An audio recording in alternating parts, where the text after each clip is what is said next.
operation সিন্দুৰ অব্যাহত আছে ভাৰতীয় সেনাৰ ফালৰ পৰা এটো কথা কোৱা হৈছে যুদ্ধবিৰতি সাময়িকভাৱে বন্ধ ৰখা হৈছে কিন্তু কিবা কাৰণত যদি পাকিস্তানৰ ফালৰ পৰা আক্ৰমণ হয় তেন্তে কিন্তু ভাৰতে প্ৰত্যাক্ৰমণ কৰিব আগতকৈ অধিক ভয়ংকৰভাৱে প্ৰত্যাক্ৰমণ কৰিব যাৰ বাবে ভাৰতৰ ফালৰ পৰা কোৱা হৈছে অপাৰেশ্যন সিন্দুৰ ভাৰতে একেবাৰে বন্ধ কৰি দিয়া নাই এতিয়াও সষ্টম হৈ আছে ভাৰতীয় নৌসেনা ভাৰতীয় বায়ুসেনা ভাৰতীয় স্থলসেনা আৰু কালিৰ দিনটোত যেহেতু ডিজিএমৰ যি সংবাদমেল অনুষ্ঠিত হৈছিল তাৰ স্পষ্টভাৱে কোৱা হৈছে যে আমি পাকিস্তানক সহজভাৱে লোৱা নাই কাৰণ পাকিস্তানৰ সেনা আৰু পাকিস্তানৰ চৰকাৰৰ মাজত মিল নাই বা তেওঁলোকে ইটোৰ কথা হিটো বিভাগে নুশুনে যাৰ বাবে হয়তো যুদ্ধবিৰতি কাৰ্যকাৰী হোৱাৰ পাছতো আমি দেখা পাইছিলো পাকিস্তানী সেনাই সীমান্তত গুলিবৰ্ষণ কৰিছিল 3 ঘণ্টাৰ পিছতেই আৰু তাৰ পিছত ড্ৰোন আক্ৰমণৰ চেষ্টা কৰিছিল গতিকে তেনে পৰিস্থিতিত ভাৰতৰ ফালৰ পৰা এতিয়াই সকলো হাম কাটিছে বুলি কোৱা নাই আৰু লগতে এটা কথাও কোৱা হৈছে যে মধ্যস্থতাকাৰী যি আমেৰিকা তাৰ প্ৰসংগতা উত্থাপন হৈছে সমগ্ৰ বিশ্ব ভাৰতবৰ্ষত এটা কথা ওলাইছে যে এটো এটা সম্পূৰ্ণ সুযোগ আছিল পাকিস্তানক এখিকনি দিয়াৰ কিন্তু তাৰ মাজত হঠাৎ ডনাল্ড ট্ৰাম্পৰ এটা টুইট তাৰ পিছতেই যুদ্ধবিৰতি কাৰ্যকৰী তাক লৈ সকলোৰে মনত প্ৰশ্ন হৈছিল আমেৰিকা ইয়াত কেনেকুৱা ধৰণৰ কূটনৈতিক প্ৰভাৱ বিস্তাৰ কৰিলে যাৰ বাবে দুখন দেশৰ মাজত হঠাৎ শনিবাৰে বিয়লি 5 বজাৰ পৰা যুদ্ধবিৰতি কাৰ্যকৰী কৰা হ'ল কিন্তু ভাৰতৰ ফালৰ পৰা স্পষ্ট কৰি দিছে যে ইয়াত আমেৰিকাৰ কোনো ধৰণৰ অৱদান নাই যুদ্ধবিৰতিৰ ক্ষেত্ৰত পাকিস্তান আৰু ভাৰতৰ যি ডিজিএমও আছে সেই ডিজিএমৰ মাজত আলোচনাৰ পাছতহে দুইখন দেশে এটা উমৈহতীয়া কথাত তেওঁলোকে সিদ্ধান্ত গ্ৰহণ কৰিছে যেটো হৈছে যুদ্ধবিৰতি সিদ্ধান্ত গতিকে তেনে পৰিস্থিতিত আমেৰিকাৰ কোনো ধৰণৰ অৱদান ইয়াত নাই বুলি কোৱা হৈছে আৰু বিশেষকৈ প্ৰধানমন্ত্ৰী নৰেন্দ্ৰ মোদীৰ ফালৰ পৰা এটা মন্তব্য কালি আমি দেখিছিলো তেওঁ কৈছিল যে হিপাৰৰ পৰা যদি গুলি চলে তেন্তে এইপাৰৰ পৰা গোলাবৰ্ষণ কৰা হ'ব মানে এবাৰ প্ৰত্যাক্ৰমণ অধিক ভয়ংকৰ কৰা হ'ব ইতিমধ্যেই আমি দেখিছিলো 7 মেৰ পৰা যেটো অপাৰেশ্যন সিন্দুৰ ভাৰতে ঘোষণা কৰিলে কেনেকৈ পাকিস্তানৰ 24টা ঘাটিত যিকিটা সন্ত্ৰাসবাদীৰ ঘাটি বুলি ভাৰতে চিনাক্ত কৰিছিল আৰু ভাৰতীয় সেনাৰ ওচৰত সঠিক তথ্য আছিল আৰু সেই তথ্য পৰৱৰ্তী সময়তো যেতিয়া ভাৰতীয় সেনাই সংবাদমেলৰ আয়োজন কৰিছে সংবাদমেলত পাকিস্তান অধিকৃত কাশ্মীৰ হল বা যিসমূহ লঞ্চপেড উৰুৱাই দিয়া হৈছিল সন্ত্ৰাসবাদীৰ ঘাটি বা পাকিস্তানৰ মূল ভূখণ্ডত থকা যিসমূহ সন্ত্ৰাসবাদীৰ ঘাটি আছিল বা কাশ্মীৰ সীমান্তত থকা যিসমূহ ঘাটি আছিল সেই সকলো ঘাটি উৰুৱাই দিয়াৰ দৃশ্য তথ্য সহকাৰে কিন্তু ভাৰতে প্ৰকাশ কৰিছে সমগ্ৰ বিশ্বৰ সন্মুখত পাকিস্তানে যিমানেই লুকাবলৈ নিবিচাৰক কিয় কিন্তু তেওঁলোকৰ এইসমূহ সকলো স্পষ্ট হৈ পৰিছে আৰু ভাৰতে ইতিমধ্যে কৈছে যে এই প্ৰত্যাক্ৰমণ অধিক ভয়ংকৰ হ'ব যদিহে পাকিস্তানে পূৰ্বৰ দৰে মনোভাৱ ৰাখে তেওঁলোকে যদি পুনৰ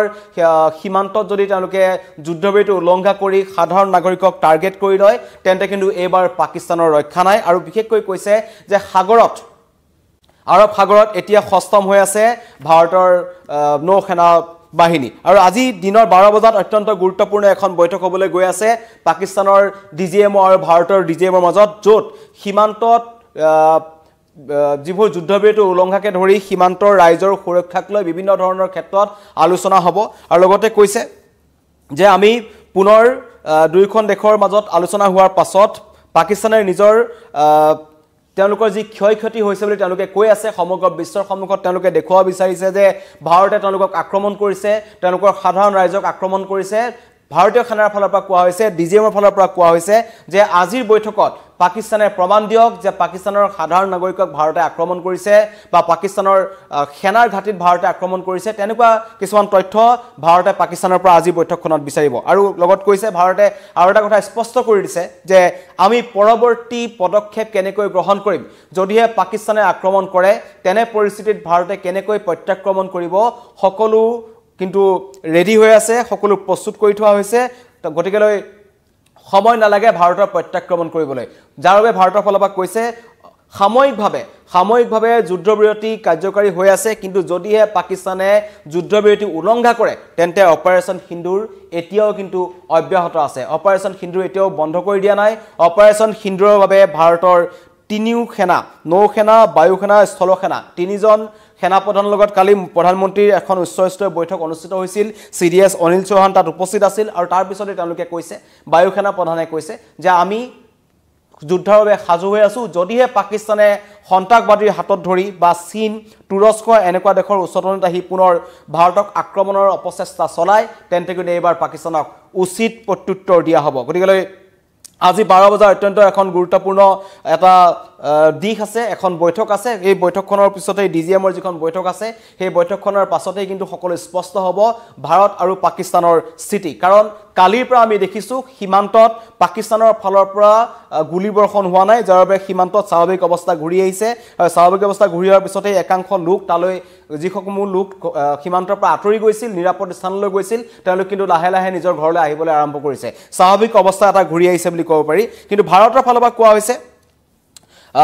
এতিয়াও যুদ্ধ সদৃশ পৰিবেশ কিন্তু বিৰাজ কৰি আছে সীমান্ত অঞ্চলসমূহত মানে সেনা বাহিনীৰ মাজত তেওঁলোক তৎপৰ হৈ আছে পাকিস্তানে কি কৰে তাৰ কথা আমি নাজানো গতিকেলৈ যিকোনো মুহূৰ্তত প্ৰত্যুত্তৰ দিবলৈ আমি সাজু আছো যুদ্ধবিৰতি অব্যাহত আছে কিন্তু আমিও সাজু হৈ আছো সীমান্ত সুৰক্ষাক লৈ আজিৰ বৈঠকখনত আলোচনা কৰা হ'ব যাতে সীমান্তৰ সাধাৰণ লোকসকলক টাৰ্গেট কৰা নহয় আমি দেখিছিলো ইয়াৰ আগতে 7 মেৰ পিছত পাকিস্তানে যি ধৰণৰ যুদ্ধবিৰতি উলংঘা কৰি ভাৰতৰ সাধাৰণ নাগৰিকক টাৰ্গেট কৰিছিল হিন্দু বসতি প্ৰধান অঞ্চলসমূহক টাৰ্গেট কৰিছিল বিশেষকৈ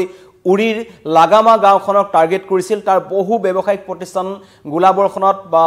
পাকিস্তানৰ মৰ্টাৰ আক্ৰমণত সম্পূৰ্ণভাৱে ধ্বংস হৈ গৈছিল এগৰাকী হিন্দু মহিলাৰ তাত মৃত্যু হৈছিল লগতে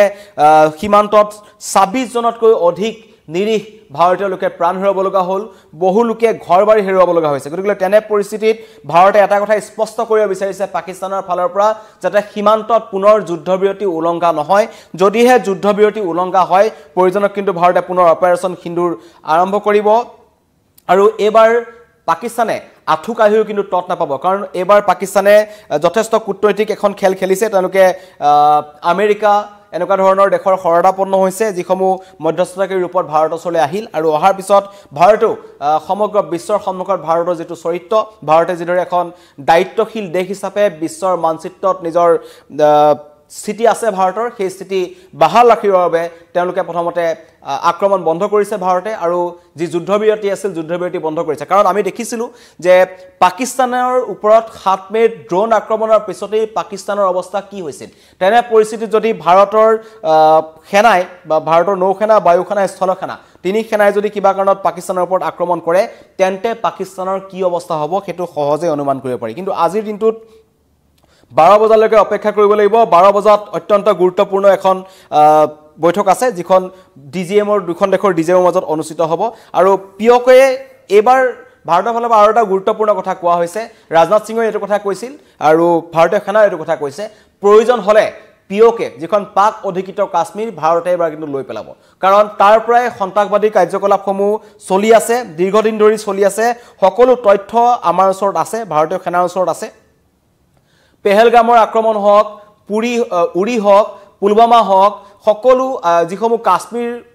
অঞ্চলটো যিবোৰ আক্ৰমণ হৈছে পঞ্জাব এলেকাটো যিবোৰ আক্ৰমণ হৈছে সেই আক্ৰমণসমূহৰ কিন্তু ব্লুপ্ৰিণ্টসমূহ এই পাক অধিকৃত কাশ্মীৰতে ৰছে সন্ত্ৰাসবাদীসমূহে আৰু তাৰ তথ্য ভাৰতীয় সেনাৰ ফালৰ পৰা স্পষ্টভাৱে কালি সংবাদমেলত সমগ্ৰ বিশ্বই দেখাকে কৈছে যে পাকিস্তানী সেনায়ো কিন্তু উত্তৰপুতভাৱে সন্ত্ৰাসবাদীক সহায় কৰি আহিছে যিটো ক্ষেত্ৰত ভাৰতীয় সেনাৰ স্পষ্ট অভিযোগ আছে কাৰণ পেহেলগামৰ নৰসংহাৰৰ ব্লুপ্ৰিণ্ট ৰচনাৰ ক্ষেত্ৰত এনআইএৰ যিখন প্ৰতিবেদন আছিল তাত ওলাই পৰিছিল যে আইএসআই আৰু পাক সেনাই লস্কৰী তৈবাক সহায় কৰিছিল যাৰ ফলতে সন্ত্ৰাসবাদীক ভাৰতৰ সীমান্তলৈ পঠোৱাৰ ক্ষেত্ৰত সীমান্ত পাৰ কৰি পঠোৱাৰ ক্ষেত্ৰত অন্যটা দিশৰ ফালে গুলিচালনা কৰি এটা দিশৰ ফালে সন্ত্ৰাসবাদীৰ পলাই পঠোৱাৰ ক্ষেত্ৰত পাকিস্তানী সেনাই বহু আগৰে পৰা এনেকুৱা ধৰণৰ কৰ্মকাণ্ড কিন্তু কৰি আছে গতিকে পাক অধিকৃত কাশ্মীৰখনক এবাৰ ভাৰতে প্ৰয়োজন হলে লৈ পেলাম বুলি কোৱা হৈছে আৰু সন্ত্ৰাসবাদৰ বিৰুদ্ধে ভাৰতৰ অভিযান সদায় অব্যাহত থাকিব বুলি কৈছে অপাৰেচন সিন্দুৰ কেৱল পাকিস্তানৰ সন্ত্ৰাসবাদীৰ বাবে আৰু সন্ত্ৰাসবাদীক আক্ৰমণ কৰা দুষ্ট চক্ৰসমূহৰ বিৰুদ্ধে ভাৰতৰ এই অপাৰেচন সিন্দুৰ বুলি ইতিমধ্যে ৰাজনাথ সিঙে কৈছে আৰু ৰাজনাথ সিঙে বাৰম্বাৰ এটা কথা কৈছে ভাৰতে এতিয়ালৈকে পাকিস্তানী সাধাৰণ নাগৰিকক আক্ৰমণৰ লক্ষ্য কৰি লোৱা নাই এটো কথা অত্যন্ত এটা গুৰুত্বপূৰ্ণ কথা ভাৰতে কৈ আছে সমগ্ৰ বিশ্বৰ সন্মুখত আৰু ৰাষ্ট্ৰসংঘত গৈ পাকিস্তানে যি ধৰণেৰে ভাৰতৰ বিৰুদ্ধে মন্তব্য কৰিছিল যে ভাৰতে পাকিস্তানক আক্ৰমণ কৰিছে সাধাৰণ নাগৰিকক আক্ৰমণ কৰিছে উচ্চতনিমূলক মন্তব্য কৰিছে তেনেবোৰ যিবোৰ গুৰুত্বপূৰ্ণ অভিযোগ আছিল সেই অভিযোগসমূহ ভাৰতৰ ফালৰ পৰা খণ্ডন কৰা হৈছে আৰু ইতিমধ্যে ভাৰতৰ নৌসেনাৰ ফালৰ পৰা এটা স্পষ্ট মন্তব্য আহিছে এক প্ৰকাৰ হুংকাৰ বুলি ক'ব লাগিব পাকিস্তানৰ বিৰুদ্ধে কাৰণ আৰব সাগৰত ভাৰতে ইতিমধ্যে যুদ্ধ জাহাজ মেলি থৈছে আৰু তেওঁলোকে কৈছে আমাৰ শক্তি কিমান পাকিস্তানে জানে গতিকে লৈ পাকিস্তানে আক্ৰমণ কৰাৰ আগতে এশবাৰ ভাবিব লাগিব আৰু কৈছে আমি এতিয়াও যুদ্ধ ক্ষেত্ৰত আছো যিকোনো মুহূৰ্তত প্ৰয়োজন হলে আমি পাকিস্তানক আক্ৰমণ কৰিবলৈ সাজু আছো ইতিমধ্যে মাৰ্কাজ সুবহানাল্লাহ যেটো জয়সি মোহাম্মদৰ হয় মাৰ্কাজ সুবহানাল্লাহ যেটো মূল তেওঁলোকৰ হেডকোৱাৰ্টাৰ বুলি কোৱা হৈছিল হেতু ধ্বংস কৰি দিছে লস্কৰী তৈবাৰ মূল ঘাটি ধ্বংস কৰিছে গতিকে লৈ প্ৰমাণ দিবলৈ বাকি নাই ভাৰতে কালিৰ পৰা যথেষ্ট প্ৰমাণ দিছে যে কেনেদৰে পাকিস্তানৰ ভূমিত বা পাকিস্তানৰ পাক অধিকৃত কাশ্মীৰ বা পাকিস্তানৰ মূল ভূখণ্ডত কেনেদৰে সন্ত্ৰাসবাদীৰ শৰণাপন্ন হৈছে বা সন্ত্ৰাসবাদীয়ে তেওঁলোকৰ কেনেধৰণে পাক সেনাৰ লগত তেওঁলোকৰ ভাল সম্পৰ্ক আছে আৰু আটাইতকৈ ডাঙৰ কথা দেখিছিলো যিসমূহ প্ৰায় 200ৰো অধিক সন্ত্ৰাসবাদী নিহত হৈছে সেই সন্ত্ৰাসবাদীসমূহৰ জানাজাসমূহত পাকিস্তানী সেনাই তেওঁলোকৰ পোছাক পৰিধান কৰি তেওঁলোকে কিন্তু জানাজাত অংশগ্ৰহণ কৰিছে গতিকে পাকিস্তানী সেনাৰ চৰিত্ৰ নতুনকৈ কোৱাৰ প্ৰয়োজন নাই যিসকলে সন্ত্ৰাসবাদীৰ কথা মতে উঠা বহা কৰে সন্ত্ৰাসবাদীৰ সৈতে তেওঁলোকৰ সুসম্পৰ্ক তেওঁলোকে বৰ্তাই ৰাখে আৰু এই কথা কোৱাৰ পিছতেই তেওঁলোকে পাকিস্তানে যদি পুনৰ আক্ৰমণ কৰে আমি প্ৰত্যাক্ৰমণ কৰিম সন্ত্ৰাসবাদৰ ঘাটি পাকিস্তানক আমি শেষ কৰি দিম বুলি ইতিমধ্যে ডিজিএমও ভাৰতৰ ৰাজীৱ ঘায়ে মন্তব্য কৰিছে আৰু সকলো কমাণ্ডাৰক প্ৰত্যাক্ৰমণৰ নিৰ্দেশ দিয়া হৈছে সেনা প্ৰধানজনৰ ফালৰ পৰা আৰু কৈছে এইবাৰ যদি কিবা কাৰণত পাকিস্তানে যুদ্ধবিৰতি উলংঘা কৰে তেন্তে এবাৰ কঠোৰ হ'ব প্ৰত্যাক্ৰমণ আজি বিয়লি দুপৰীয়া 12 বজালৈ অপেক্ষা কৰিব লাগিব 12 বজাৰ লগে লগে এখন অত্যন্ত গুৰুত্বপূৰ্ণ আজিৰ দিনটোৰ এখন বৈঠক আছে যিখন ভাৰত আৰু পাকিস্তানৰ মাজত অনুষ্ঠিত হ'ব যে দুইখন দেশৰ ডিজিএমৰ মাজত অনুষ্ঠিত হ'ব য'ত কেইবাটাও দিশৰ ওপৰত আলোচনা কৰা হ'ব বিশেষকৈ সীমান্তত থকা যিসকল লোক আছে হেতুৰ ওপৰত অত্যন্ত এটা চিন্তা চৰ্চা কৰি আছিল কাৰণ সীমান্তবাসী ৰাইজৰ যিসমূহ সমস্যা সেই সমস্যাসমূহৰ কথা যদি ক'বলৈ যাওঁ তেওঁলোকে নিজৰ ঘৰবাৰী এৰি আহিব লগা হৈছিল কিছু দৃশ্যাংশ আমাৰ ওচৰত আহিছে আমি আপোনালোকক দেখুৱাব বিচাৰিম যদিহে আমাৰ ওচৰত আছে স্বাভাৱিক অৱস্থা ঘূৰি আহিছে কাশ্মীৰৰ অঞ্চলসমূহলৈ কাশ্মীৰ উৰি এই অঞ্চলসমূহত গতিকে সেই অঞ্চলসমূহত এতিয়া কিছু স্বাভাৱিক অৱস্থা দেখিবলৈ পোৱা গৈছে সেই আমি দেখুৱাই দিছোঁ কিছুমান অঞ্চল ইয়াত আছে যিসমূহ অঞ্চলৰ পৰা স্বাভাৱিক অৱস্থা ঘূৰি অহাৰ পিছৰ কিছু দৃশ্য আমি আপোনালোকক দেখুৱাব বিচাৰিছোঁ এইদৰে এতিয়া কাশ্মীৰৰ উৰিত কিছু স্বাভাৱিক জীৱন যাত্ৰা হৈছে মানুহ কিছু সংখ্যক ওলাই আহিছে যেহেতু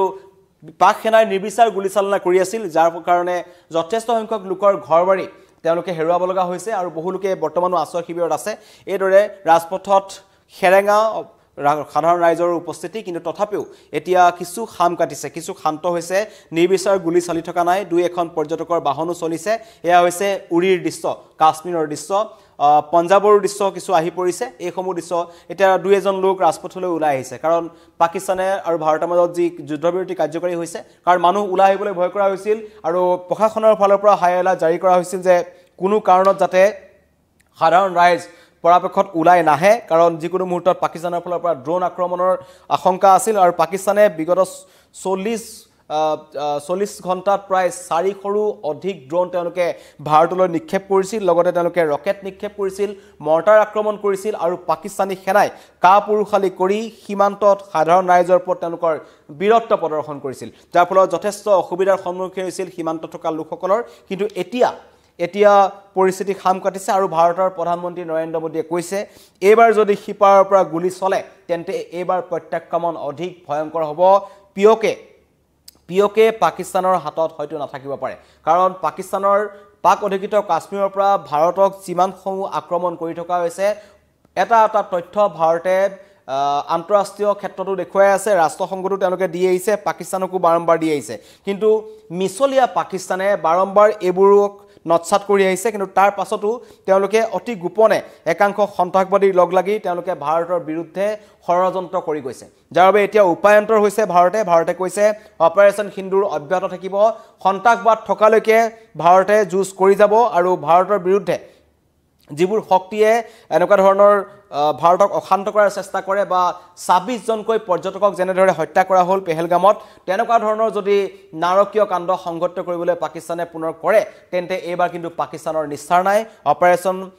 সিন্দুৰ থমকি ৰোৱা নাই প্ৰয়োজনত অপাৰেশ্যন সিন্দুৰ পুনৰ কৰা হ'ব যিদৰে 7 মেত পাকিস্তানৰ 24টা স্থানত ঘাট লগাই ভাৰতে আক্ৰমণ কৰিছিল আৰু ভাৰতৰ আক্ৰমণক প্ৰতিহত কৰিবলৈ পাকিস্তানৰ হাতত উপায় নাছিল পিছত তেওঁলোকে পাৰমাণৱিক আক্ৰমণৰ ভাবুকি প্ৰদান কৰিলে অন্য ধৰণৰ ভাবুকি প্ৰদান কৰিলে কিন্তু সেই সকলো ভাবুকি ফুটুকাৰ ফেনত পৰিণত হ'ল কোনোবা মন্ত্ৰীয়ে যদি সংসদত তেওঁলোকৰ নিজৰ প্ৰধানমন্ত্ৰীক গালি পাৰিছে তেওঁলোকৰ প্ৰাক্তন বায়ুসেনা বিষয়াই কৈছে আমি ভাৰততকৈ বহুত পিছপৰি আছো গতিকেলৈ ভাৰতৰ লগত যুঁজ কৰি লাভ নাই গতিকেলৈ এয়া হৈছে পাকিস্তানৰ বৰ্তমানৰ অৱস্থা কিন্তু তাৰ মাজতে এটা অত্যন্ত গুৰুত্বপূৰ্ণ কথা ক'বলৈ যাম আজি দিনৰ 12 বজা এয়া স্বাভাৱিক অৱস্থা ঘূৰি আহিছে গুৰুদ্বাৰ আৰু উপাসনাস্থলীসমূহলৈ সাধাৰণ ৰাইজ আহিছে বিগত 7 তাৰিখৰ পৰা এইসমূহ গুৰুদ্বাৰ সম্পূৰ্ণ বন্ধ হৈ আছিল পাঞ্জাবৰ অমৃতসৰ আম্বালা এই অঞ্চলসমূহত এতিয়াও কিছু অঞ্চলত হাই এলাৰ্ট জাৰি কৰা হৈছে কোৱা হৈছে যে যদিহে সাইৰেনৰ শব্দ শুনা যায় তেন্তে সকলো সাৱধান হওক সতৰ্ক হৈ থাকক কাৰণ পাকিস্তানৰ ওপৰত বিশ্বাস কৰিব নোৱাৰি পাকিস্তানৰ ওপৰত বিশ্বাস নাই কিন্তু অপেক্ষা কৰিব লাগিব 12 বজালৈ আজি অত্যন্ত গুৰুত্বপূৰ্ণ এখন বৈঠক আছে দুইখন দেশৰ মাজত সেই বৈঠকৰ পিছতেই স্পষ্ট হ'ব ভাৰতৰ স্থিতি আৰু কাৰণ ভাৰতে কৈছে ইতিমধ্যে যে আমি অপাৰেশ্যন সিন্দুৰ অব্যাহত ৰাখিছো বন্ধ হোৱা নাই অপাৰেশ্যন সিন্দুৰ কিবা কাৰণত যদি সিপাৰৰ পৰা গুলি চলে এবাৰ প্ৰত্যাক্ৰমণ অধিক ভয়ংকৰ হ'ব ধন্যবাদ